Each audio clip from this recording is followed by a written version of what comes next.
were two demons guarding this cell.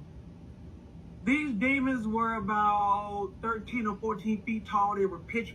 The demons were darker than the darkness in hell. This craziest thing. And they had staffs. They had poles. And you couldn't tell that they were demons until they opened their eyes. Their pupils were white. But you could even tell that they were there because they blended in with the darkness. And they were guarding Biggie's cell. And in this cell, he was on fire. He had on a hospital gown, like we would wear here in the hospital. Like you would come to the hospital and be treated, and they would have you change your clothes and put you in a hospital gown, that type of hospital gown. And he was on fire, but the fire was coming from the inside of him. And he was just holding the bars. It was burning. And I'm standing there beside Jesus, and I asked Jesus, why is he here? And this is what Jesus said verbatim. It's on record in heaven. This man told me he didn't need me. This man believed he was a king.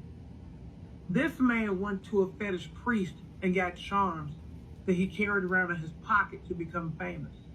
He said, but mostly because he told me he didn't need me. And this man will be here throughout all of eternity.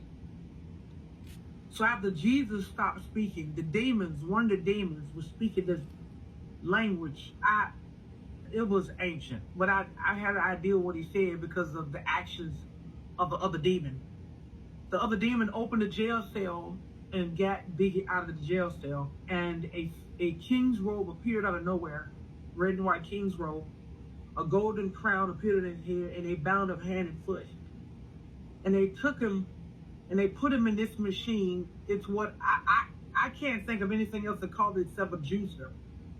They put him in this juicer, and he felt, even though there are no bones in hell, one of the torments in hell is you still have the feeling of pain. You have the feeling that you have bones and ligaments and tendons, even though you don't, but you still have that feeling.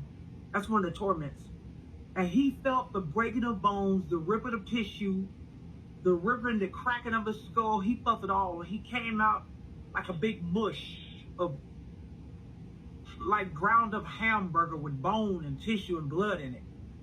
And then his body came right back into place, back the same way it was before they put him in the juicer. They took him back and put him in that jail cell, and they shut the door. And when they shut the door, he exploded. I mean, it was as if somebody put a bomb in his chest, and he exploded on fire, and he started to scream. You know what's interesting? In his song, I just looked up one of his lyrics, 1994 song, Suicidal Thoughts, from Ready to Die, I guess the album. He did say, he says, when I die, he said a curse word, and says, I want to go to hell. He said it. That's where he wanted to go. That's where he is. Who else did you see there? So you saw Michael Jackson as well, and he was dancing, right? Tupac and Biggie. So Tupac was there. What did you, what was Tupac doing? I didn't get to see him. You know how you glimpse at something and then it's gone? It wasn't meant for me to see his torment because I wasn't allowed to stand there longer than maybe a half a second. The one that God wanted me to see was Biggie.